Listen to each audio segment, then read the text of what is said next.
Guys, what is up? Welcome to another episode of Maximilian Must Know. This is going to be the top 20 scents in my collection, designer scents. Now, you guys might remember a couple of years ago, I used to do top 10 designer fragrances I purchased that year. Purchasing a little bit less every year, so I decided just to do a top purchased video at the end of the year. And instead, at the start of every year, do a top designer and top niche video. So this is going to be the top designer fragrances in my collection. Next week, you'll get the top niche fragrances in my collection. Decided to step it up from 10 to 20. I probably own 675, 680 fragrances. You know, probably 450 are designer, 200 to 230 are niche. And so I think it's good to do a top 20 in each one. And let's get right into it. I do have an honorable mention. Niche will be next week, but my honorable mention for designer fragrances is Bogart Porom from Jacques Bogart. And this is signature scent worthy. You could see how much I've used of this one. It is just a beautiful mix of tonka and lavender. I don't think it smells like cherry tobacco.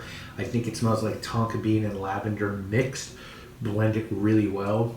This was a Maurice Roussel creation. He's obviously responsible for some of the more prominent fragrances in Fragcom, including Muscat Azure. You know, if you want that sort of art work without the hefty price tag, you should definitely check this one out. You can see how much I've used. It's a fragrance that's signature scent worthy for sure, and it's my honorable mention, Bogart Porom by Jacques Bogart. Now, number 20 on this list is from the House of Bulgari. This is one you guys probably haven't heard me talk about all that much, but I really enjoy it. It's really different from so much else that's out there, and it's called Bulgari Black. You know, again, this is done by Nick Minardo, a favorite perfumer of mine. This one has rubber in it. It's got a real rubber note, so you kind of gotta like the smell of rubber. It's got vanilla and it's got tea. It's just really different. If you like Midnight in Paris by Van Cleef & Arpels, I think you'll like this one. It's different from so much else that's out there. It's a super unique designer fragrance. It can be had for a great price. It's in a really unique bottle. And it's just something everyone else out there isn't wearing. It's a unisex scent as well. It's just different. It's super high quality and it's worth the price tag. You should check it out. So number 20 on this list, the hockey puck in the fragrance community, Bulgari Black. Number 19 is one that, you know, I've talked about, I've hyped up forever and a day, to be honest with you guys. It's just beautiful. I prefer it to Neroli Portofino. I prefer it to a lot of like citrus fragrances. This is sort of my favorite eau de cologne. Unfortunately, it is discontinued. It was done by one of the, again, a master perfumer, Pierre Bourron, who's just done so many great fragrances. This one has neroli in it. It's got melon, it's got a lily of the valley note, and it's got mahogany wood in the base. So if you can find this cheap enough, I get it. You know, a lot of people complain about performance. On my skin, it performs pretty well, and I just think it's the best in this genre. And the fact that you can get it for super low when you can get it really makes it stick out even more to me. From Gianfranco Ferre, guys, this one is called Bergamotto Merino.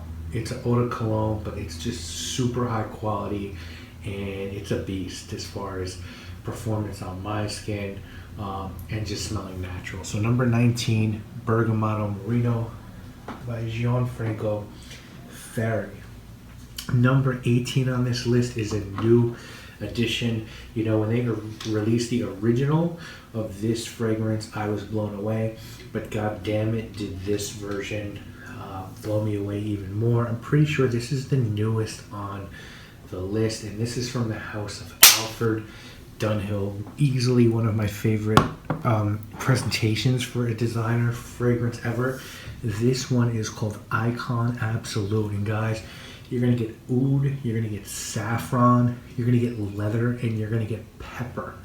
To me, this is a niche fragrance. This is a $200 to $300 niche fragrance, hiding in something you could get $40 to $50. And just look at that beautiful bottle, glass on the bottom, just sick. I haven't smelled. I think it's called.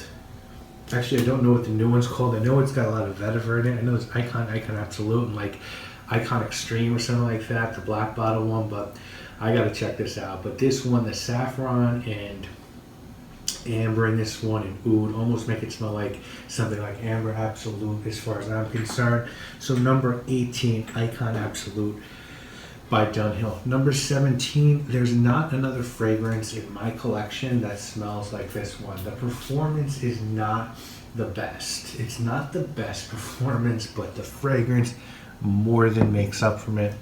For the House of Jean Varvatos, number 17 is called Vintage, and this one has some really esoteric fruit notes in it.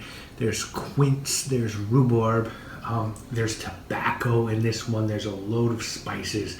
It just smells like a guy who has all his shit together, but it could really be worn by even a rugged guy in the woods, like a lumberjack could wear this one. I think it'd feel comfortable. It's just such a beautiful blend. It's so unique.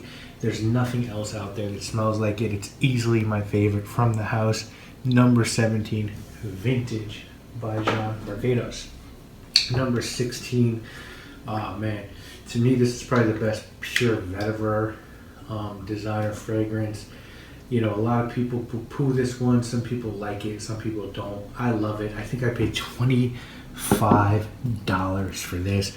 This is the infamous Encre Noir. Black ink, yes, vetiver, cypress, woods, dark. The bottle's meant to look like an inkwell. It's heavy.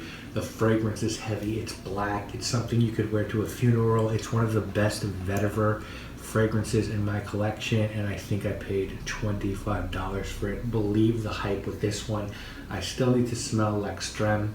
Actually, I think I did smell a sample, and I really like that. I still need to get L'Extrême, but you cannot go wrong for the money. Number 16, Encre Noir by Lalique. Number 15 will always be my favorite from the Terry Mugler family. I like Pure Coffee. I own it. I like Ultra Zest. I don't own it. I like the original. I don't own it. I think there's other, I think Intoxicated by Pure Killian's better. I like Pure Coffee. I like this line, but for me, I love Pure Havana. To me, this is my favorite, and you could just see how much I've used. Guys, this one is pure malt, and just take a look at that. So they say they took the original Amen and soaked it in bourbon or whiskey barrels. I don't know. I could see that being true, but I could see it being not true either. So I don't know. But man, if you like the original, this is just a smooth, boozier, chocolatier, more gourmand version of that. It's amazing, and I have to get another bottle of this when I go through it all. So number 16, Pure Malt by Terry Mugler. Number 15, normally I'd say you don't need to get a reformulation. I mean, you don't need to get an original bottle if there are formulations out there. That's like 90% of the time true for me, maybe 95%. With this one, no, the reform is horrible compared to the original. And this is Dolce & Gabbana Pour Homme. You have to get the original. The original is just something I wore in college. It's so much better. It's got lavender, tobacco, spices, citrus. It's just amazing, and the reform is not. So get the original if you can. If not, I'd pass on the reformulation. Number 14 on the list is Dolce & Gabbana Pour Homme, the original, made in Italy version. It's going to have that sticker. Mine's peeling a little bit, but it's a great fragrance, guys. So that's going to be number 14. Number 13, I think all the flankers to this are great. My second favorite is Edition Blanche. I think it's the only other one I own. I would probably get Sport Au Extreme next, and then Sport. but to me the original is still the best. And this is just Chanel Laurent. This has vanilla, lemon, tonka bean, lavender. To me, if you like the smell of Xerjoff's Udin, this is Udin Light.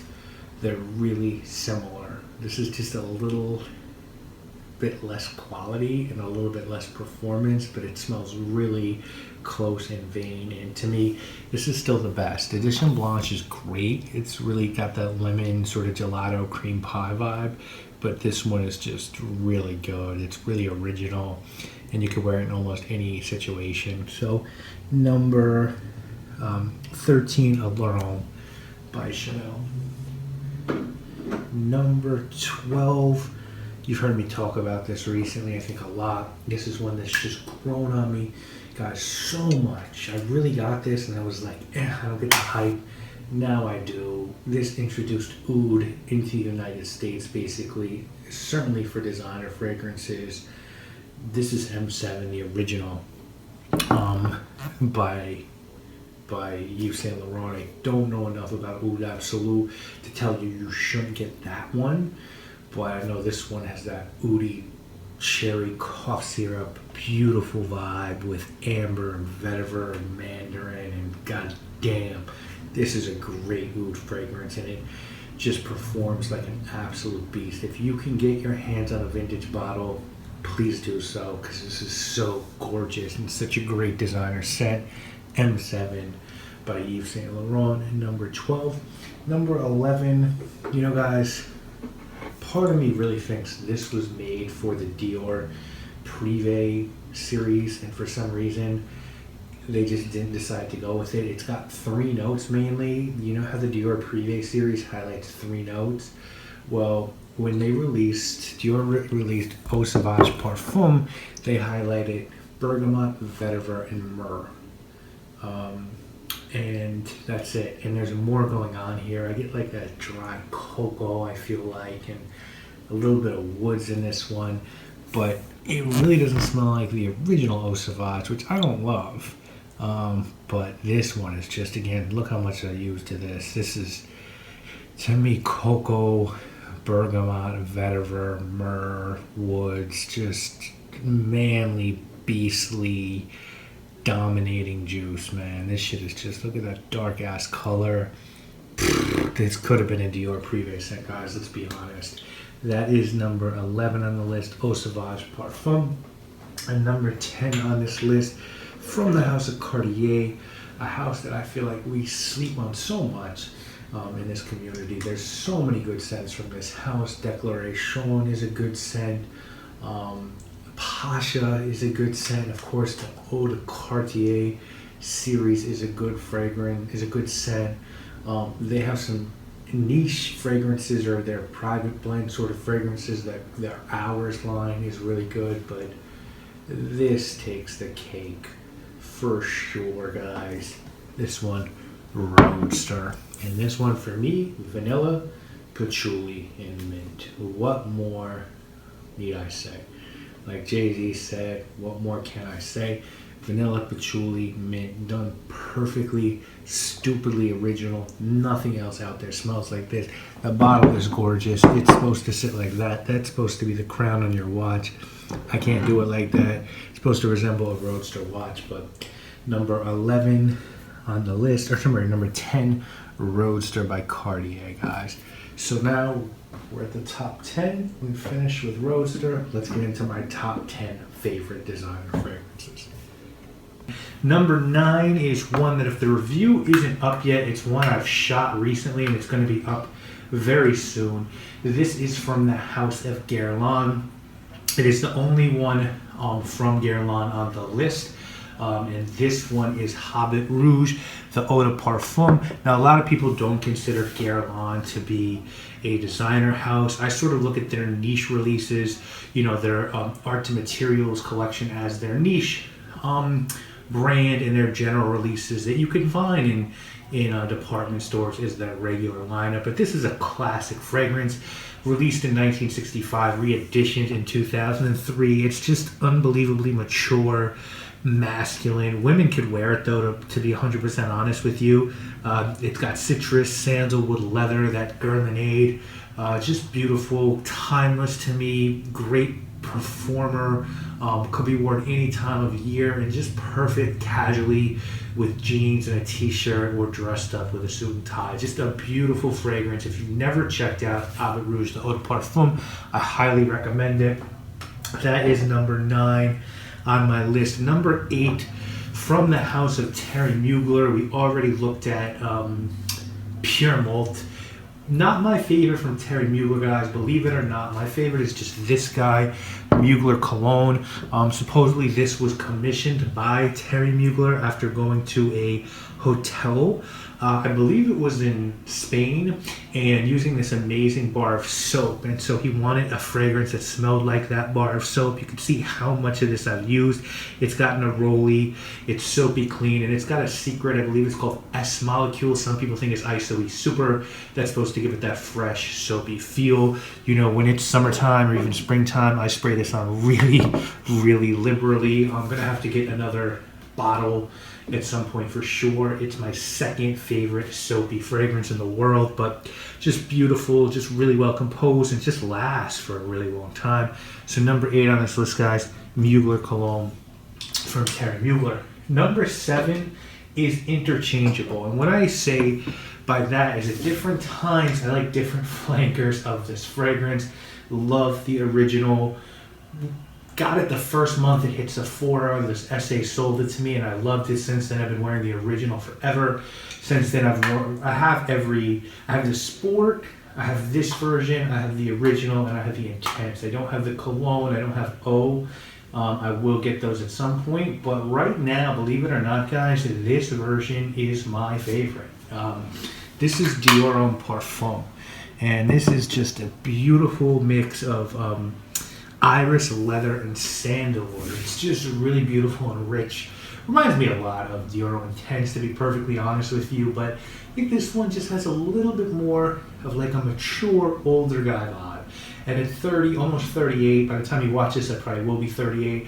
I just appreciate and enjoy that. So, really like this. I can interchange Dior Homme Sport, Dior Homme Intense, or Dior Homme, or the original Dior Homme.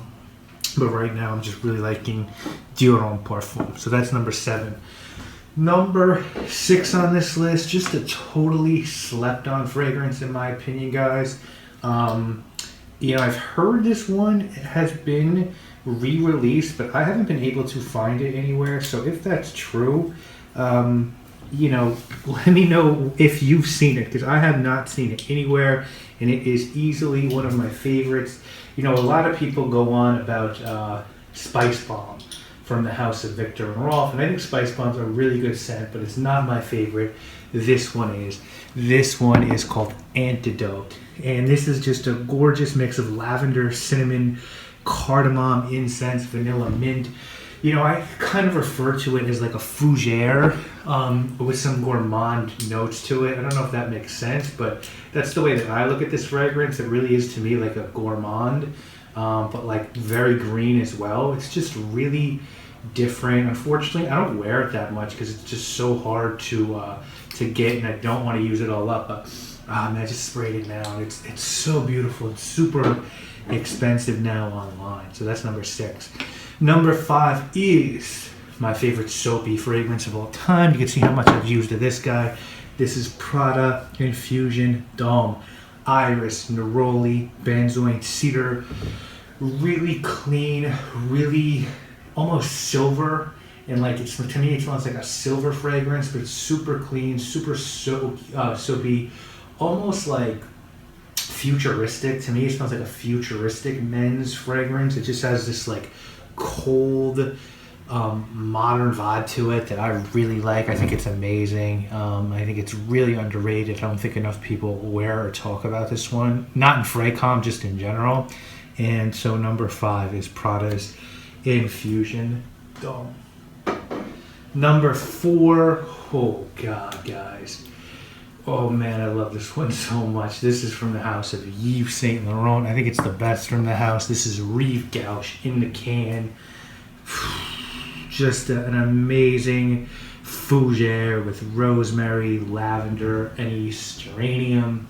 Some people say it smells like shaving cream. I don't really get that, but I do think it sort of gives you that barbershop vibe. It's just really clean and spicy and fresh and just masculine, just perfect. Just like a perfect fragrance. Again, you could wear this dressed down, but you feel really good with it when you're dressed up as well. The bottle's super cool. I don't know enough about the reform that's in like the bottle with the square top, but if you can get this, just get this, because the bottle's so classic and the scent is so amazing. So this is Rive Gauche Pour Homme. That is number 4. Number 3 is a scent that I believe is really made for women, but to me it's the best from this house. You know, the same way I said that if you would put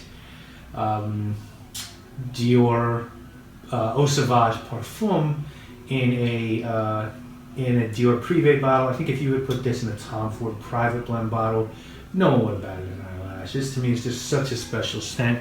It's obviously Black Orchid. I love wearing this. I get compliments when I'm wearing this. You guys already know, I'm sure. White florals, orchid, chocolate, truffle, just amazing. Just an amazing dark floral sort of gourmand fragrance. Really different, really well done, beautifully crafted, really good materials used to make this one.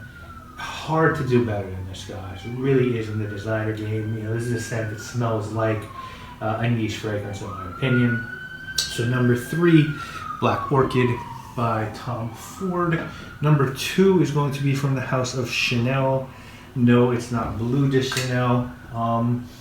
This one, just what a fragrance this is from this house. To me, you know, only reason I won't get Bois d'Ile, which to me is an amazing, amazing fragrance, is because I have this. And to me, this could be an exclusive in the Chanel collection. This one obviously is called Egoist. Just cinnamon, sandalwood, rose, spicy, woody, just insane quality, insane materials used, great blending. I love the bottle, even though it's like kind of outdated. Just really cool Chanel quality. Amazing, amazing fragrance. Number 1, you know, anyone who knows me well enough is going to not be surprised by this. This is from the house of Christian Dior. This is my favorite fragrance of all time. If I could get a vintage bottle, I would, but I think the reform is still fine and good. And this is what got me into fragrances. It's probably the most owned fragrance I've ever, like the most bottles I've ever had of any fragrance has been this one. And you guys know it's just that violet, leather, petroleum vibe of Fahrenheit. There's nothing to me that's ever going to smell as good as Fahrenheit. You know, it's to me the best fragrance in the world. But Dior, you know, Dior did really well in this with Eau Sauvage Parfum and Dior Homme. So good job by Dior, good job by YSL with M7. And Rive Gauche. Chanel did well with Ego Est and Allure Homme. I'm trying to think. Did anyone else have 2? Mugler had 2. I think that's it. Those are the only ones that had 2 or more. But so, guys, this was a lot of fun. Hope you have enjoyed it. This video. Next week, we're going to take a look at my top 20 niche fragrances, which I think you'll enjoy as well. Want to thank you all so much for watching. Let's all hail King Fahrenheit. I'll see you later this week, actually, with more videos, guys. My name is Maximilian. There's no rest for the weary, just another day grinding up stones till they turn into dust. It's tough times in the rough. Diamonds ain't enough to cover up a corrupted and fucked up legacy of strange fruit, bloody whips and smallpox. Trigger happy cops, barbed wire and fire water, y'all, it don't stop. When the colonizer came with the cross.